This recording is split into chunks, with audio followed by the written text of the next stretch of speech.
Hello, welcome to Developing a FSA Business Plan, a project of the Midwest Organic and Sustainable Education Service, MOSES, in partnership with the USDA Farm Service Agency, FSA.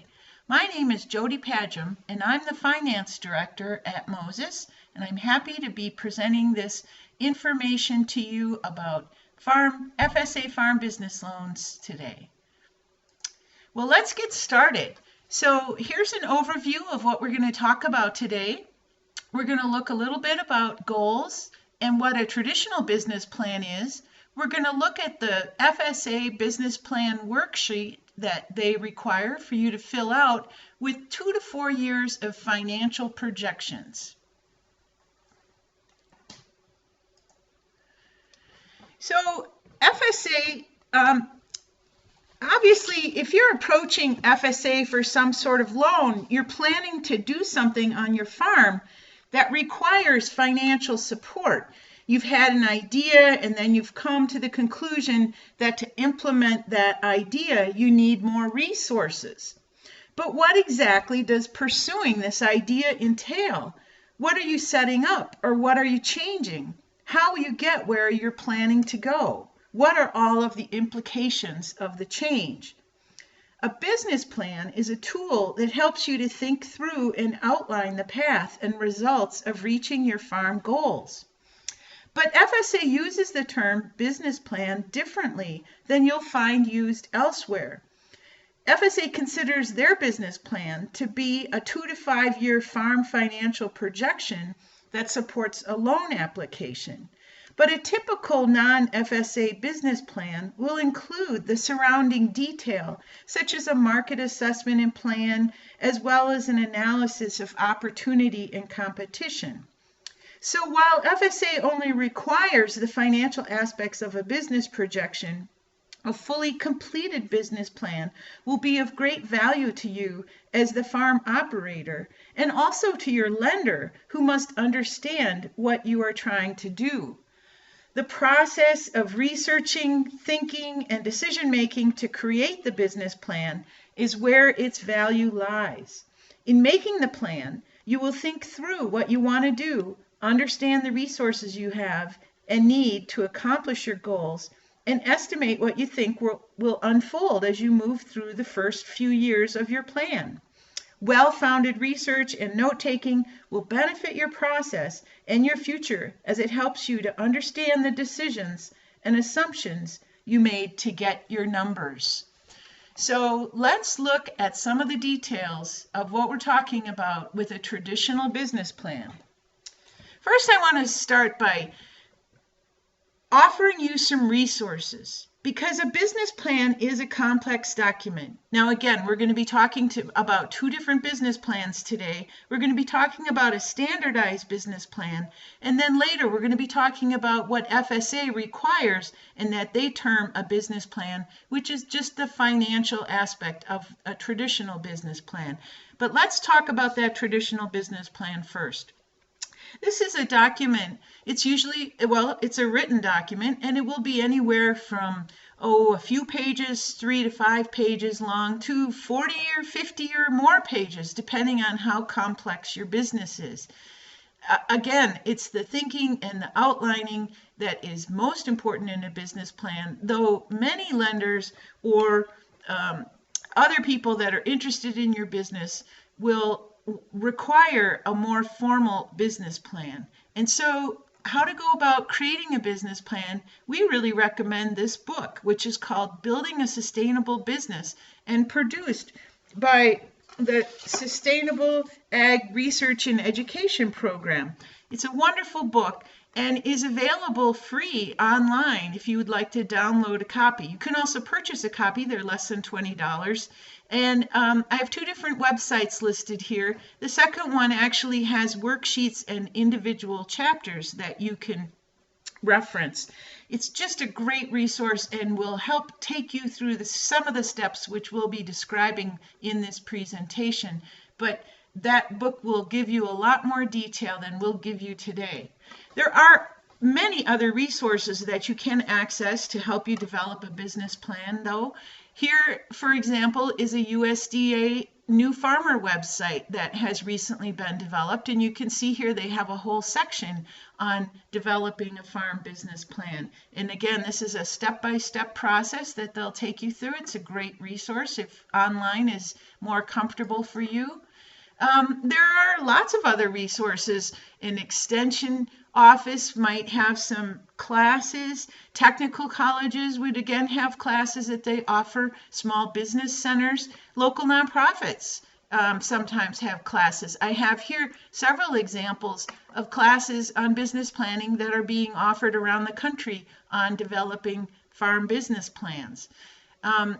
You can find workshops at conferences as well. Those are all great resources for business planning. These workshop type things, of course, might not fit your timeline, and so the online or book resources might be better for what you need, but there's lots of opportunity out there. So as you think about business planning, where do you start? Well, the books and resources recommend that first you build the base about what is it that you actually have already now before you're looking at the future.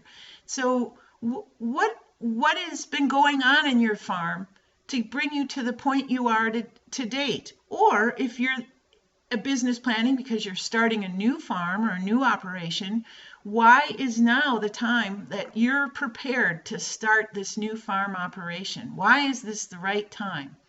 So think about these questions. What skills do you and others involved have that you're bringing to the table? What training have you done that gets you feeling like you're prepared to make this change or to start a farm? What assets do you have available to you? And what other resources do you have available, such as people to help, time, neighbors, family? What is it that sets you up so that you're in the right position? If you're making changes on an existing farm, it's really good to take some time to describe the operation that you have right in front of you now. How big is it? What scope is it? Who's involved? How have things changed over time to get you where you are today? What do you currently produce? And where do you sell it? How do you set your prices?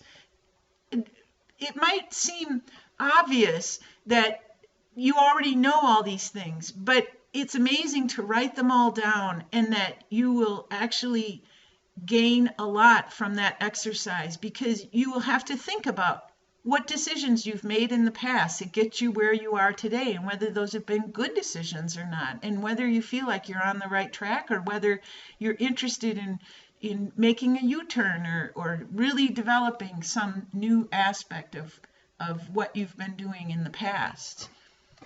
So now you just spent time looking at the past. Now look at the future. What are your goals in making changes? Where are you aiming? What will success look like? Here's a worksheet from the book that I referenced, Building a Sustainable Business, where they really help you to outline your short-term goals. What is it that you want to see happen in 1 year, in 5 years, in 10 years? What does that farm operation look like?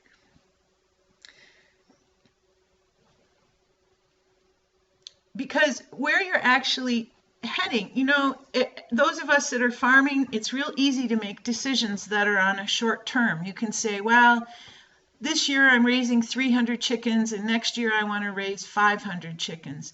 But if you actually eventually are thinking that you want to be in an operation that is raising 10,000 chickens, the decision that you make today about what you want to do next year will perhaps be different, because if you're setting up some systems to expand, maybe you should be considering systems that are more expandable, that you can actually grow more dynamically and more systematically, rather than just clunking things together.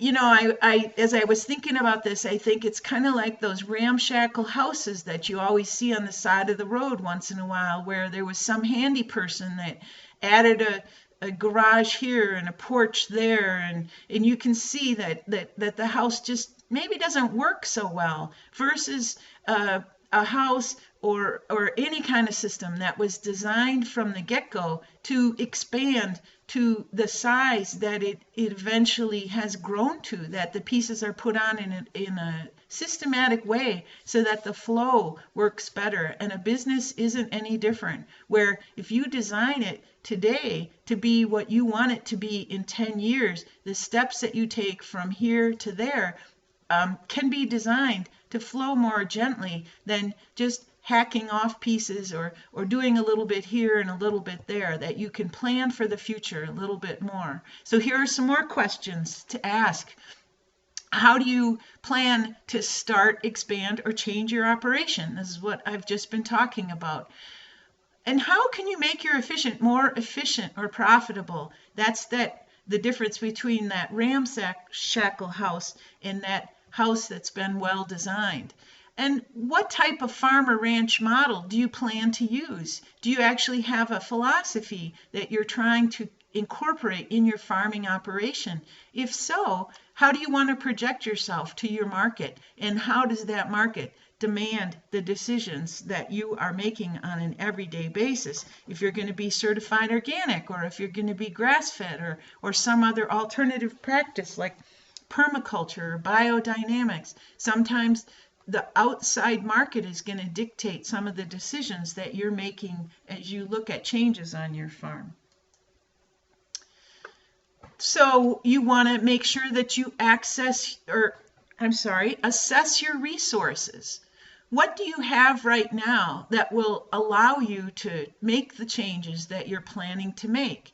Is your equipment and your real estate, what you own or rent, adequate to incorporate the changes that you're planning to make? If not, what are you going to do about that? Can you rent from your neighbors, or are you going to have to move? Or do you need to perhaps rent a semi-trailer that you can put in your front yard that has a refrigerator on it so that you can have more cold storage? What are some of the things that you need to do in order to prepare yourself for the changes? What labor do you need in order to manage and operate your farm, or to actually do the work on your farm? Do you have family members or friends, or are there people in your community that you could hire that can help? Who are these people, and how much are you going to have to pay for them? What other resources do you need?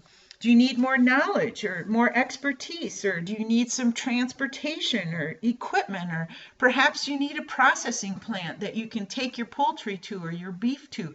Is there one nearby? What are those resources that are available to help you succeed? So of course, once you start talking about the details of reaching your goal, say you have a goal of a farm with 10,000 broilers on it in 10 years, where are you going to sell those? What kind of markets are you going to access? What prices are you expecting that you're going to be able to sell those birds for? And are the yields and prices actually going to bring you the income that you need in order to support the infrastructure that you need to build to make that 10,000 bird farm possible? Do you potentially need some other sources of income to get you through the first couple years of a change? That's not at all uncommon. If it's a new farm especially, it's very difficult for people to come onto a farm and be able to support themselves from the beginning without outside resources. Do you have a savings account? Is there money? Do you have a spouse or a partner that can work off farm? Or can you actually keep your job in town and just do farming on the side so that you can have an income flow while you're getting your farm operation and your market set up? What does that all look like? You want to describe that. Think it through. What are the business expenses that you're going to occur as you're either setting up a farm or changing a farm? You have to think this through. How much does your family need to live? What kind of income do you need to draw from the farm operation if it isn't supported from outside sources? And in this final question, how will you measure the success of your business? That seems like an obvious question, but a lot of times we're so busy plugging along today that we don't necessarily know when we've gotten where we want to go. Farms are always changing, and we're in an environment that is bringing change to us. And so, of course, our goals are going to change. They're going to be modified over time. And we might actually get on track or off track without even noticing it. So being able to write down how you know you've got what you want. You might even be achieving it before you even recognize it. Perhaps your goal is that you're going to have a comfortable family life in a beautiful environment, and that the farm is going to give you that. Or perhaps the goal is that you and your family have enough income that you can take a 2-week vacation and pay for people to help the farm. Those are different goals. Or perhaps you're going to say your goal is to have a retirement account so that you can leave the farm. Or the goal is that you're going to have a farm that you can pass on to your children. Or, you're the one that's going to know how to measure what the success of your business is. You want to sit down and write that down so that you really know what your goals are. So again, I want to reiterate that a really good resource to create a business plan, which we've just very barely sketched out here, the elements of what's in a business plan. And actually, we haven't talked about the most important part, which is the financial aspect, but we'll talk about that next. But I do recommend that you access this book to do a business plan, because even if FSA does not require a full business plan, you will gain so much from going through the exercises of creating a business plan. And of course, FSA is interested in looking at a business plan if you produce one, and especially if you are a new farmer looking at creating a new farm. FSA will be highly supportive of a fully developed business plan that outlines how you're going to reach your goals, both financial and otherwise. So next, we're going to talk about the financial business plan forms that FSA requires. And the forms are available from the FSA website. They're also available from your loan officer. But here's the link for the FSA loan website. And they don't have a portal for all of the application forms, but each of the loans requires the same set of forms. And so you can click on, when it says up at the top there, available farm loans, click on any of those loans and you'll open up to a screen similar to this, and they have listing all of the application forms in the lower right corner there. This screenshot only has a few of the forms showing, but there are other forms down below that. And so you can link on the forms. They're really wonderful PDF forms. They're very well thought out, and FSA has done a good job of creating these forms. You can download them or you can print them off. And if you download them and you have the right program on your computer, you'll be able to actually fill the forms in online. If your computer doesn't allow you to do that, you can print them off and then fill them in by hand and take them into your FSA office. You can also see on the right-hand side there that there are instructions for each of the forms, and I really recommend that you also print off those instructions because they're very handy and they are well thought out and give you a line-by-line information about how to fill out the form. So this is the most important form that FSA will require from you, and they actually call this the Farm Business Plan Worksheet, and it has a subtitle of Projected Actual Income and Expense, and it's titled Form FSA 2038. Any of you that already looked at Module 6 in this series, you have got some understanding. We went over in that how to fill out this form, and in Module 6 we talked about how to fill it out to show what has gone on historically on your farm. But for the business plan aspect, you are going to be filling out this form projecting into the future. You will use one copy of the form for each year that you are reporting on, and FSA will want 2 to 4 years.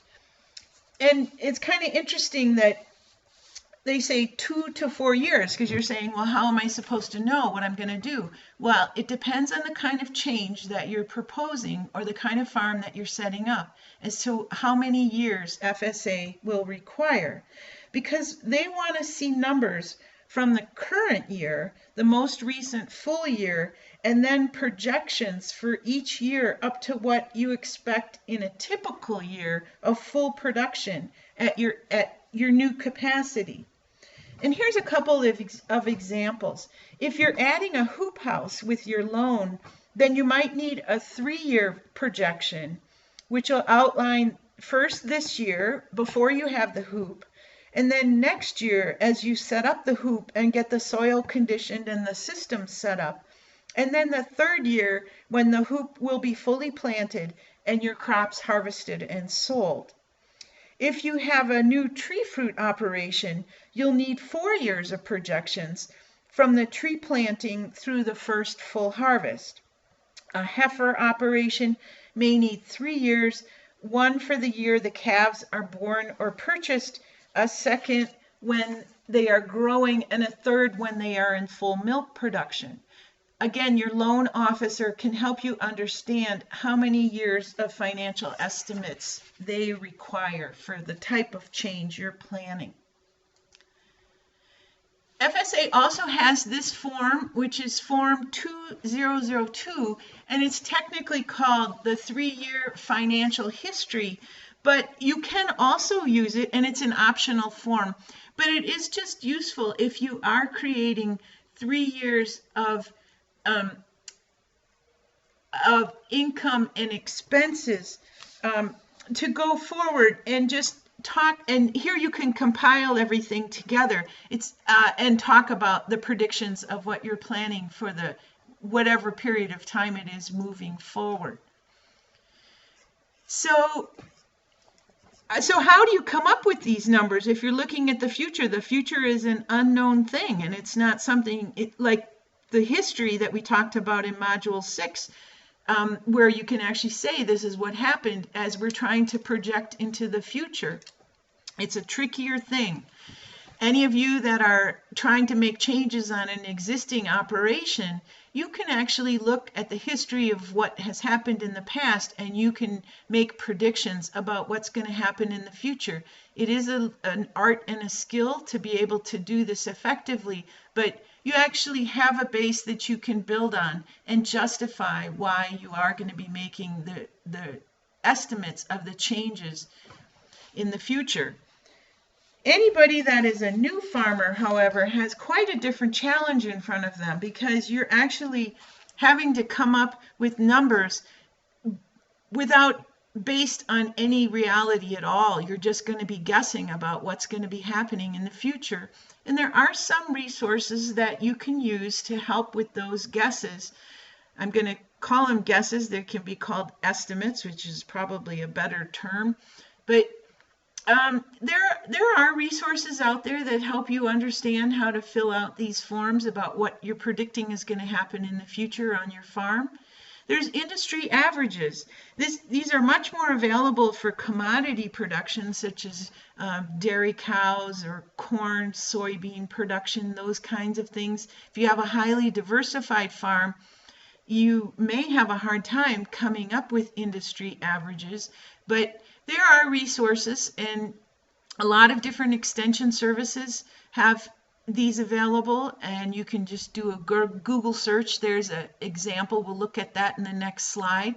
The University of Minnesota Center for Farm Financial Management has been collecting for over 10 years averages for a diversity of farms. They mostly have concentrated on dairy and conventional row crop farms, but they do a nice job of making the data available, and they group it depending on the size of farm and the type of farm. So you actually can do a search and get some very interesting numbers, such as how much it costs to raise a corn crop in southern Minnesota in 2016, and what kind of yield And that's very interesting to help you to start to set up numbers. We also recommend that you ask your FSA officer if they have any input. You're of course wanting to do a first stab on your own, but calling your officer and asking if they would be willing to review your estimates and give you some feedback on whether they think they're realistic based on what they've seen from other farmers coming into their office. That can be very helpful to you. We just really want to tell you to exert caution when you're using those industry standards.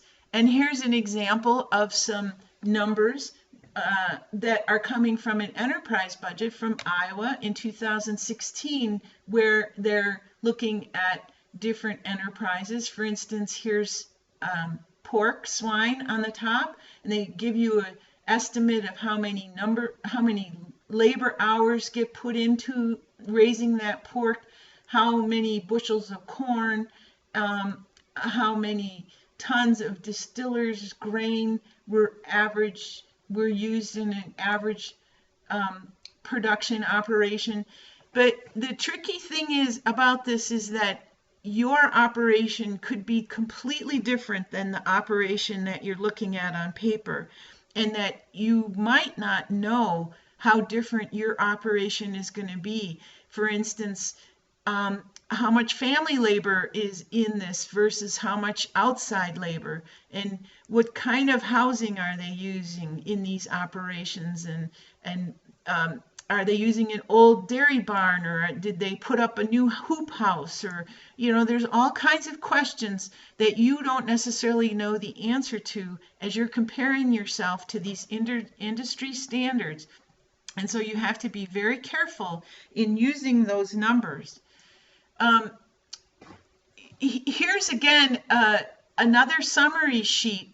This is called FSA 2003, and it's another place that you can be showing your averages, or 3 years of information. You can compile that information together so that you can see 3 years, and as you're looking at the estimates of what you're thinking is going to happen in the future, for instance, how many chickens are you going to have this year, and how many chickens are you going to have next year, and how many chickens are you going to have in 5 years as you're growing to that 10,000 chicken operation. This is a nice place to compile all that information in one place so that you can see if the changes that you're showing from year to year actually make realistic sense. This again is an optional form. It's not required, and this one is titled History, but I think it would be useful for you to use this form as you're looking at future projections to see if it's realistic what you're attempting to do. So short of using, well, even with finding resources such as those industry averages, I really recommend that you also do things like create little worksheets like the one that I have as an example here, where you can detail everything that you think is going to happen on the farm that might be somewhat flexible. This is a great example, and this shows the travel costs of going to different farmers markets. And when you think about it, you might be saying, as you're sitting down and creating a budget, oh, we're just going to spend $400 on gas this year. Well, that's going to really depend on how far you're driving on a regular basis to access your markets. And so if you take the time to create a little spreadsheet like this, where you sit down and you say, well, which markets am I going to go to, and how far away are they, and how often am I going, and how many weeks am I going, and what kind of mileage does the truck get, and how much do we think the gas is going to be next summer? If you actually take the time to create this kind of detail, your budgets are going to be a whole lot more accurate. And the nice thing about these little spreadsheets is that as you go throughout your year, or even as you start to think about the future, once you put your entire budget together and all of a sudden you find out, oh my gosh, I have way too many expenses and not enough income and it's not going to balance out, you can actually go back to these little spreadsheets, make changes and think about, okay, what can I tweak? What could be different? Well, the price of gas might not be different, but maybe I need to go to the South Branch market more often and the Midtown market less often because it's more expensive for me to go to that second market. You can make little tweaks like that, and then all of a sudden you can understand what the thinking is behind the decision making that led you to just the base numbers that you're showing in these prediction spreadsheets that FSA is requesting you to create for your 2 to 3 years, 2 to 5 years of future business development. So the justification, then when you're sitting down with your loan officer and they say, well, why did you come up with $400 for gas? What are you thinking? You can go back to your spreadsheets and say, this is exactly what I was thinking. And your FSA loan officer will be very comfortable with your decision as you explain your decision making with your backup record keeping systems. So again, in creating those Form 2038 for 1 or 2 to 5 years for your FSA business plan, be realistically conservative in estimating both incomes and expenses.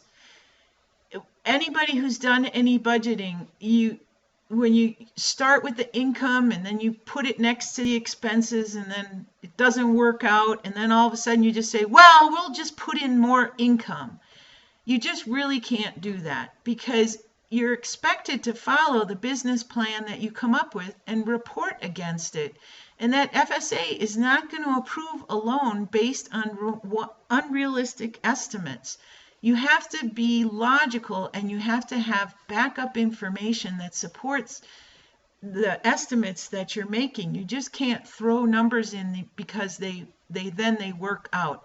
You really are going to want to be feasible about what you're writing down and be very careful. Don't just be pie in the sky about what you're writing down. You are going to have to include a repayment plan in your FSA business plan that shows how you're going to earn the income that allows you to pay back your FSA loan and any other loans that you have. And again, FSA is really interested in helping you in this process.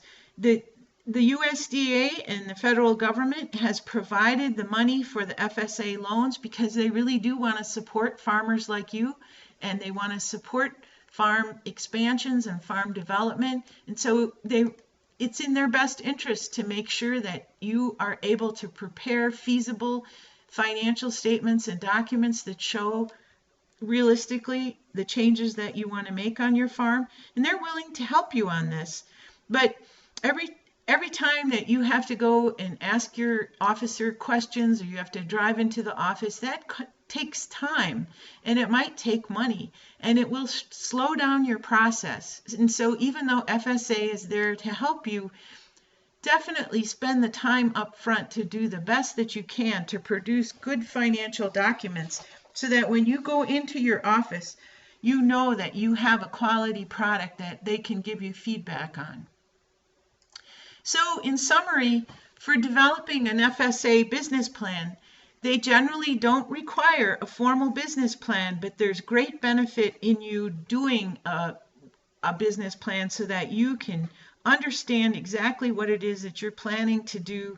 You can set your goals, you can understand when you've reached them, and you understand the resources and that you need in order to reach those goals. FSA does require Form 2038 showing 2 to 4 years of financial estimates for any changes that you will be supporting with a FSA loan. Again, your loan officer will be able to tell you how many years of predictions they're going to need in order to support a loan for the type of operation that you are planning. And FSA does require that you maintain good records and show how they relate to the business plan that you submitted with your loan application. So it doesn't all stop with the loan application. You need to have an ongoing record-keeping system that accurately tracks the financial activity on your farm. We do want to recommend the Moses book, Fearless Farm Finances, which we developed to help you, people just in the situation that you are in. It's a book that starts off with goal setting and then digs right into setting up financial record keeping systems and setting up standardized financial statements, and then all the way into profitability and understanding how to assess what's going on in your farm and doing enterprise analysis and marketing and pricing. There's all kinds of good information there, and the website there will give you more information on how to get a copy for yourself. And I want to thank you for your time today as we've discussed developing an FSA business plan, and I wish you great success in your FSA loan application. Thanks a lot.